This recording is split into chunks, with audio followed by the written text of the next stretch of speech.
მე ვარ ელზა გურგენიძე, იურისტი, მწერალი, რომან ზაუდის ავტორი.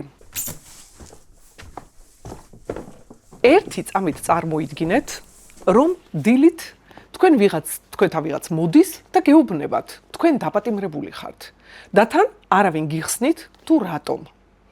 ეს ფრანც კაფკას რომანია პროცესი. მე-20 საუკუნის ერთ-ერთი უმნიშვნელოვანესი ნაწარმოები.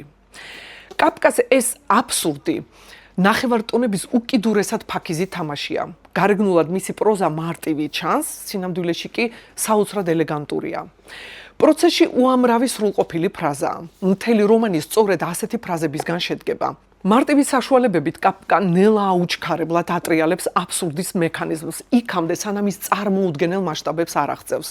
მძიმე დახუთულ სამყაროში სრულიად უმნიშვნელო დეტალებით დამახინჯებული რეალობის განცდას ქმნიან. დანაშაული თვითონ იზიდავს მართლმსაჯულებას, ამბობს ერთ-ერთი მცველი და იოზეფ კა, ცილის წამების მსხვერპლი, უდანაშაულო, ჯერ კიდევ საკუთარ თავში დარწმუნებული, რატომღაც ფიქრობს, რომ სასამართლოს შენობას აუცილებლად ამოიცნობს. თუმცა სინამდვილეში ამის ერთადერთი საფუძველი საკუთარი ბრალეულობის განცდაა. ან ავიღოთ სასამართლო, რომელიც სხვენზეა განთავსებული. კაფკა სრულიად ნეიტრალური ელემენტებისგან ქმნის შემაძრწუნებელ და აბსურდულ კონსტრუქციას. ცალკე აღებულ სასამართლოს ან ცალკე სხვენში თავისთავად არაფერია უჩვეულო.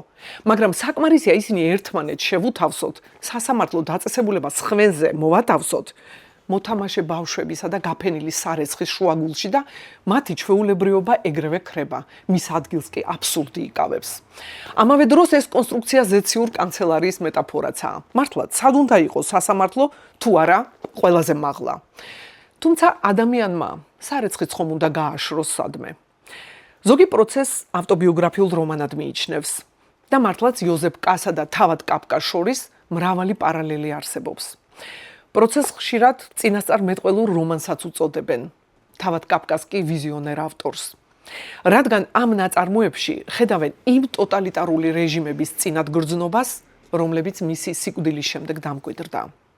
ბიუროკრატული სისტემის ადამიანისადმი გულგრილობა და ირაციონალური სიგიჟე, რათა დაარწმუნოს ადამიანი, რომ წინააღმდეგობა უაზრობაა, რომ არსებული სისტემა ურყევია, რომ ერთადერთი რაც ადამიანს რჩება, ლოდინია. სწორედ ამიტომ სამართლის პოვნა შეუძლებელია. მასზე ლაპარაკსაც კი არ აქვს აზრი. შეიძლება მხოლოდ მოჩვენებითი გამამართლებელი განაჩენის მიღწევა, რასაც ხელახალი დაპატიმრება მოხვება, შემდეგ კიდევ ერთი მოჩვენებითი გამართლება და კვლავ ახალი დაპატიმრება. ან უნდა შეურიგდე უსასრულოდ გაჭიანურებულ პროცესს, რადგან სასამართლოს სულაც არ აინტერესებს სამართლიანობა. მას მხოლოდ პროცედურა აინტერესებს. საშინელია თუ როგორ ეჩვევა ადამიანი თანდათან აბსურდს. იოზეფ კა იწყება როგორც თავისუფალი ადამიანი და მთავრდება როგორც ადამიანი, რომელმაც უკვე მიიღო უაზრო სისტემის წესები. და შემდეგ ხვდები. ძალადობა ყოველთვის არ მოდის ხელკეტით. ზოგჯერ ის მოდის დოკუმენტზე დატანილი შტამპით. პასუხის მიღების შეუძლებლობით, დანაშაულის გრძნობით მიუხედავად იმისა, რომ უამრავი არავის არასდროს აუხსნია, რაში ხარ დამნაშავე. ამიტომაც იკითხება დღეს პროცესი ისე, თითქოს კაფკა ჩვენი თანამედროვე იყოს. მეორე წიგნი, რომელზეც მინდა ვილაპარაკოთ, ეს მილან კუნდერას ყოფის აუტანელი სიმსუბუქეა. რომანი იკვლევს მნიშვნელოვან ფილოსოფიურ თემებს. დაპირისპირებას სიცოცხლესა და სიკვდილს, თავისუფლებასა და პასუხისმგებლობას, ადამიანის ყოფის სიმსუბუქესა და სიმძიმეს შორის.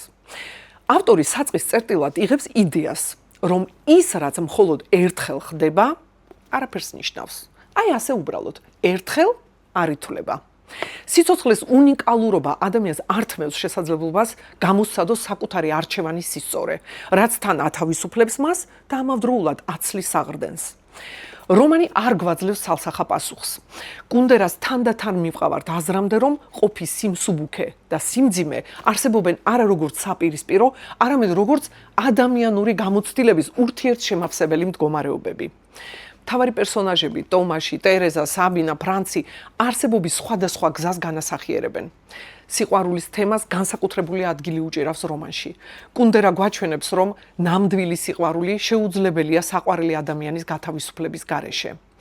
რომანი ასევე პოლიტიკური ნაწარმოებია. 1978 წლის პრაღის გაზაფხულის ფონზე კუნდერას კიტჩის კონცეფცია შემოაქვს.